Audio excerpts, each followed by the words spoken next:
Vous êtes sur Mystic Moon, l'ésotérisme pour tous. Bonjour à toutes et à tous et bienvenue sur Mystic Moon, l'ésotérisme pour tous. Aujourd'hui je vous retrouve pour une vidéo qui va changer un petit peu d'habitude.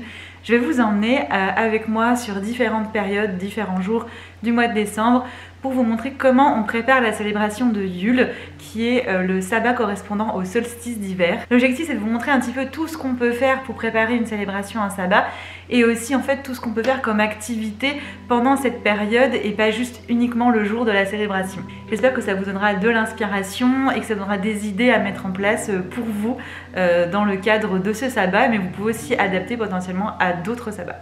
Et on est devant le sapin, donc il y a un sapin qui est dans notre jardin et c'est une super belle activité je trouve pour Yule, puisque le sapin, l'arbre en fait de Yule, est une tradition païenne qui a été reprise ensuite dans la tradition catholique, occidentale qu'on connaît, mais à la base c'est bien une tradition païenne. On est super heureux d'avoir cet arbre dans notre jardin, mais ça peut être aussi un arbre que vous trouvez dans la forêt, enfin voilà, ça peut se faire aussi, et on va le décorer avec des éléments qui soit peuvent être dehors ou surtout qui peuvent être mangés par les petits oiseaux et autres animaux aux alentours.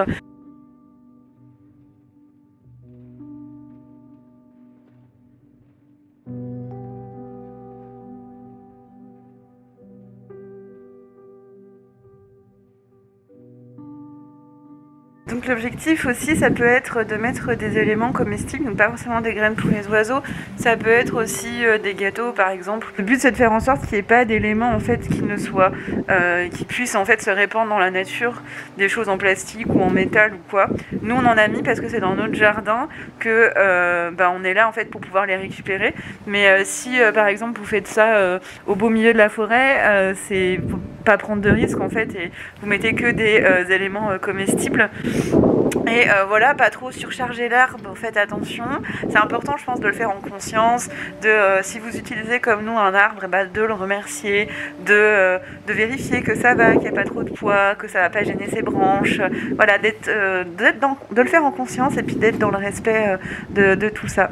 Et je vous laisse avec la suite de la préparation de Yule. En ce qui concerne le sabbat de Yule, je vous mettrai en description deux articles qui sont déjà sortis au moment où je publie cette vidéo, qui sont un article sur tout ce qui est histoire, légende, tradition, symbole et correspondance de ce sabbat. Comme ça vous pourrez en savoir un petit peu plus sur ce que c'est le sabbat d'Yule, et aussi un deuxième avec toutes les activités que je vais vous citer en fait ici en partie de ce que je fais moi, mais il y a aussi d'autres idées avec des recettes de cuisine, des tutos et plein d'autres choses. Du coup j'ai filmé à plusieurs périodes, donc pendant que je parle je vais mettre en fait des images pour vous montrer un petit peu ce qu'on peut faire et comment on peut le faire. Déjà je vous invite, si vous avez un espace de nature pas loin de chez vous ou autour de chez vous, c'est d'aller vous promener et de ramasser tout ce qui pourra vous aider en fait à préparer votre célébration.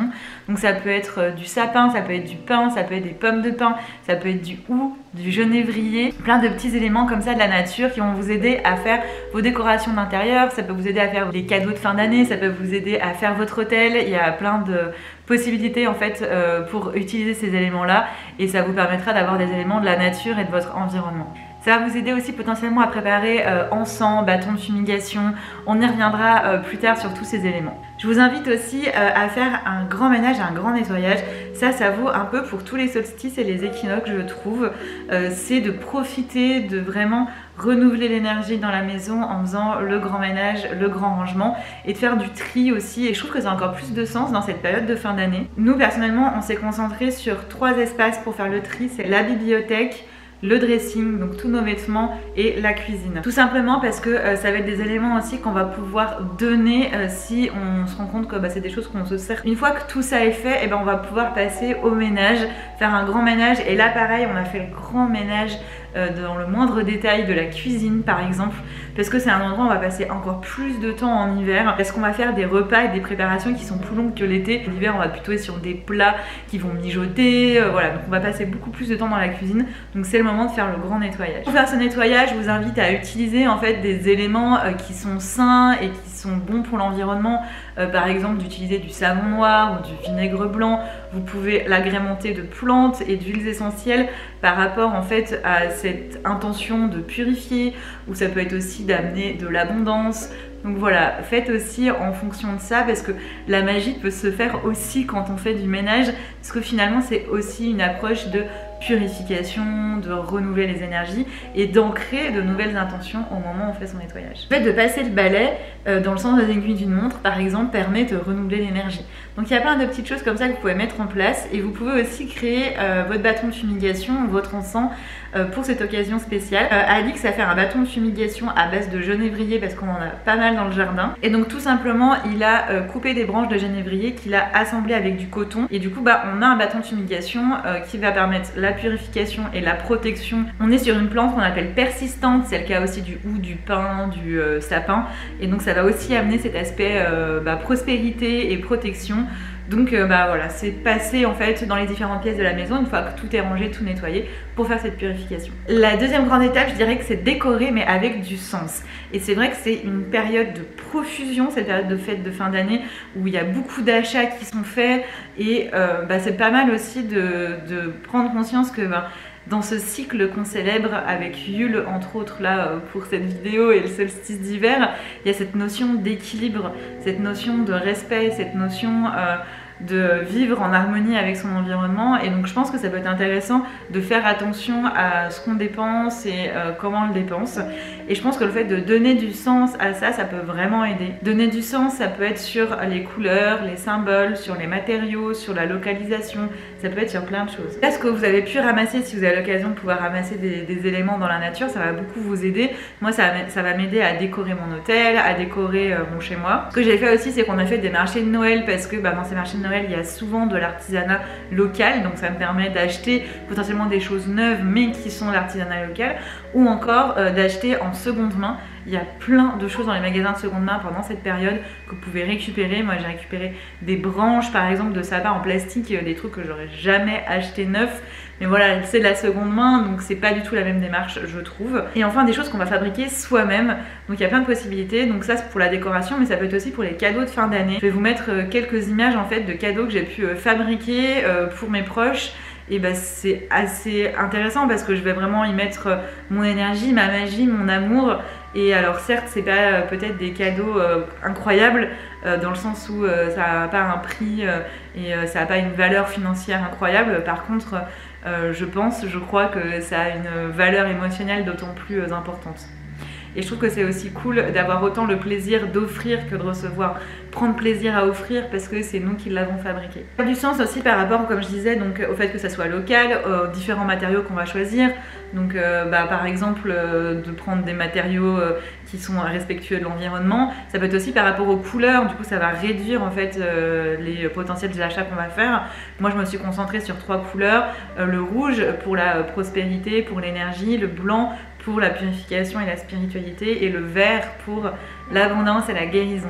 Donc c'est 3 couleurs que j'ai choisies qui représentent très bien Yule et du coup je me suis concentrée là-dessus. J'ai ramassé du genévrier, j'ai ramassé des branches de sapin, des pommes de pin, des baies de sorbier oiseleur. Voilà, j'ai ramassé plein de petites choses comme ça qui m'ont permis de faire mon hôtel et puis ma décoration avec aussi des éléments comme je disais que j'ai acheté en seconde main et vous voyez normalement vous avez vu des images de tout ça pour vous donner quelques idées. Le solstice de Yule c'est aussi une période où on va célébrer le retour du soleil puisque le soir du solstice ça va être la nuit la plus longue de l'année mais ça va marquer du coup que ensuite on rebascule où le soleil prend petit à petit plus de pas sur l'obscurité et où du coup les jours s'agrandissent et les nuits se raccourcissent petit à petit. Donc je vous invite à célébrer le soleil en allumant une bougie, donc pas que au moment de la célébration, mais tout au long, une bougie ou d'ailleurs des bougies. Vous avez pu voir que nous on a des bougies, ce qu'on appelle les bougies de l'Avent. Donc on a 4 bougies qui représentent les 4 semaines avant le solstice qu'on allume en fait chaque semaine. Et en plus de ça, je trouve assez sympa d'avoir une bougie qui est dédiée à la célébration du soleil, au retour du soleil. Donc là j'ai pris une bougie jaune, mais ça peut très bien être une bougie blanche. Et vous pouvez en fait y graver des symboles. C'est hyper simple. Dans mon cas là j'ai gravé le lever du soleil avec juste un trait et un rond au-dessus. Ensuite, on a un soleil rond avec ses rayons, donc le zénith. Ensuite, on a le coucher du soleil, c'est un trait avec un demi-cercle vers le bas. Et enfin, une petite spirale pour représenter le cycle. Donc voilà, c'est assez simple et ça va permettre en fait de célébrer régulièrement, tous les jours, en allumant la bougie, le retour du soleil. Pour célébrer le retour du soleil, il y a plein d'autres façons de faire. Vous pouvez aussi faire une prière au moment du lever et au moment du coucher. Vous pouvez fabriquer des décorations en l'honneur du soleil. Il est possible aussi de faire une salutation au soleil. C'est un mouvement possible, une suite de mouvements possibles en fait qu'on fait souvent en yoga, cette salutation au soleil. Et c'est aussi un moment, un moyen de l'honorer. Les plantes sont à l'honneur aussi pendant Yule. Et c'est vrai que je le précise parce qu'on oublie souvent du fait que c'est une période où il y a moins de profusion en plantes. Et pour autant, il y en a quand même qui sont hyper intéressantes à utiliser. J'en ai déjà cité beaucoup, hein. Le genévrier, le pin, le sapin, le hou. Il y a aussi le gui pendant cette période. Donc genévrier, pin, sapin et hou, comme je disais, ce sont des plantes qu'on appelle persistantes. Et donc elles sont vraiment top pour tout ce qui va être prospérité et protection. Le gui va être très important, très intéressant en tout cas, pour tout ce qui va être fertilité et abondance. On peut se servir de ces plantes pour plein de choses. Donc je vous ai parlé de décoration jusqu'à maintenant, je vous ai parlé du bâton de fumigation, il y a aussi l'encens. Vous pouvez aussi du coup faire une couronne à mettre à votre porte. Vous pouvez aussi fabriquer des sachets, donc moi j'appelle ça des pochons. C'est un bout de tissu. Vous pouvez en plus récupérer des chutes de tissu, donc c'est parfait pour réutiliser des chutes de tissu ou des petits carrés de tissu en coton. Et puis à l'intérieur, vous allez y placer ces différentes plantes en fonction de ce sur quoi vous voulez travailler, et vous pouvez les mettre dans vos placards, dans vos tiroirs, vous pouvez les placer sur vous, sur votre autel. Il y a plein de façons de les utiliser. Vous pouvez faire aussi, c'est de faire de l'eau chargée de ces plantes, et en plus, si c'est pas loin d'une pleine lune, de les charger à la pleine lune. C'est-à-dire qu'on va faire tremper des plantes pendant plusieurs jours dans l'eau, donc ces plantes-là que je vous ai citées, et ensuite on va placer à la fenêtre si on peut bénéficier des rayons de la pleine lune. Je vais vous parler très rapidement des poupées magiques. Donc ça en fait c'est pendant le calendrier de l'Avent Yule. Si vous n'avez pas suivi sur Instagram, du 1er au 22 décembre, tous les jours il y avait un contenu pour vous accompagner dans le solstice d'hiver. Et au moment où je publie cette vidéo, il reste encore des jours. Si ça vous intéresse d'aller voir, je vous mets le lien d'Instagram dans la barre d'infos. Tonomancy qui a proposé un tuto pour créer une poupée de protection des cadeaux. Mais c'est une poupée aussi que vous pouvez décliner dans plein d'idées différentes. Je vous en ai proposé aussi dans l'article d'activité de Yule. Cette vidéo tuto, elle sera dans l'article justement d'activité de Yule. Donc ça sera aussi en barre d'infos, le lien de l'article, et vous aurez les différentes idées de poupées et ce tuto. On va passer à un sujet qui je pense est hyper intéressant, c'est de faire le bilan et de poser ses intentions. Je vous invite à le faire pour bien vous préparer, parce que Yule correspond aussi à cette fin d'année. Sachez que c'est la thématique principale de la box du mois de décembre. Comment poser ses intentions, il y a une méditation guidée, des rituels, des exercices. Je vous mettrai le lien de la box en barre d'infos. Pour poser ses intentions, il y a aussi plein de façons de faire. On peut utiliser par exemple l'arbre de Yule. Vous pouvez aussi y déposer des souhaits, y déposer vos intentions. Donc vous les écrivez sur le papier, sur un petit papier, et puis vous les suspendez à l'arbre de Yule. Ça peut être aussi au moment de la bûche de Yule. Donc ça je vais vous en parler et je vais vous montrer ça un peu plus dans le détail. Vous pouvez aussi y glisser des papiers avec vos souhaits, vos intentions. Ça peut être beaucoup plus simple de tout simplement faire le bilan dans son carnet si vous avez un carnet. Profitez en fait de ce moment d'introspection pour analyser la situation en cours et en fait se projeter sur 2020 et comment on va l'accueillir et qu'est-ce qu'on va mettre en place. On arrive à la préparation de la célébration. L'objectif c'est de ne pas attendre la veille ou le jour même pour préparer votre célébration, c'est de le faire petit à petit, et du coup vous allez avoir beaucoup plus de temps pour bien faire les choses et le faire en conscience, et petit à petit aussi y poser vos intentions et ancrer votre énergie. Je vous invite à préparer cette célébration déjà en vous demandant, en vous posant la question qu'est-ce que c'est pour vous le solstice d'hiver, qu'est-ce que ça représente, de faire des recherches et aussi potentiellement de faire une méditation ou un travail d'écriture sur qu'est-ce que ça représente pour vous. Et quand vous avez posé ça, ça va vous permettre de savoir qu'est-ce que vous avez envie de créer et qu'est-ce que vous avez envie de faire pour cette célébration. Moi par exemple ça s'articule beaucoup autour de la paix, de la joie, de la lumière et de l'espoir. C'est les 4 grandes thématiques que j'ai relevées en fait et qui me parlent le plus pour ce solstice d'hiver. Je vais préparer aussi les offrandes. Donc moi par exemple, je veux faire des offrandes de noix, de pommes, de fruits secs. Pareil aussi, les outils qui me parlent le plus, et pour cette période, c'est l'outil de la cloche. C'est un outil que j'aime beaucoup utiliser dans la pratique, et particulièrement pendant cette période, parce que pour moi, il va vraiment faire passer des énergies et en accueillir des nouvelles. En tout cas, ce que je veux vous dire, c'est de sélectionner les outils que vous avez envie d'utiliser pendant cette célébration, et que ça fasse vraiment du sens en fait. C'est pas d'utiliser un outil pour l'utiliser, mais pourquoi.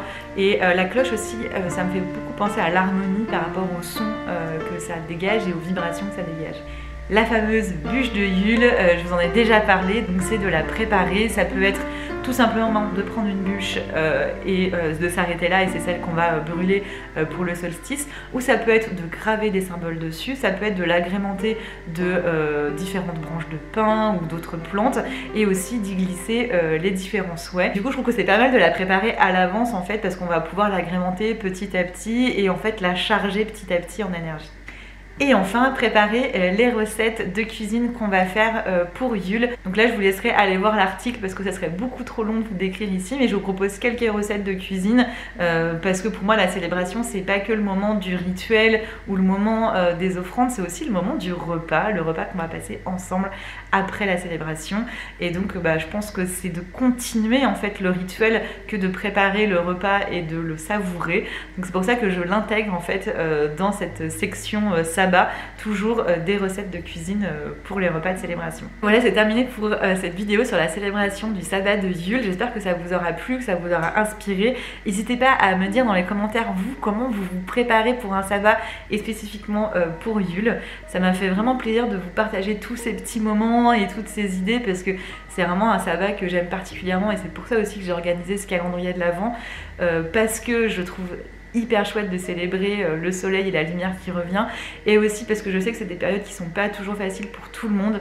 Donc voilà, c'est un moment où on a envie de se rassembler et de partager. Donc cette vidéo, c'était aussi une belle occasion pour moi de rassembler et de partager. Donc merci beaucoup d'être avec moi et d'avoir partagé ce moment avec moi. Je vous souhaite de très belles célébrations et de fêtes de fin d'année, et on se retrouve bientôt sur YouTube avec la méditation guidée que je vous prépare pour Yule. Et je vous dis à bientôt sur Mystic Moon. Ainsi soit-il. C'était Mystic Moon, l'ésotérisme pour tous.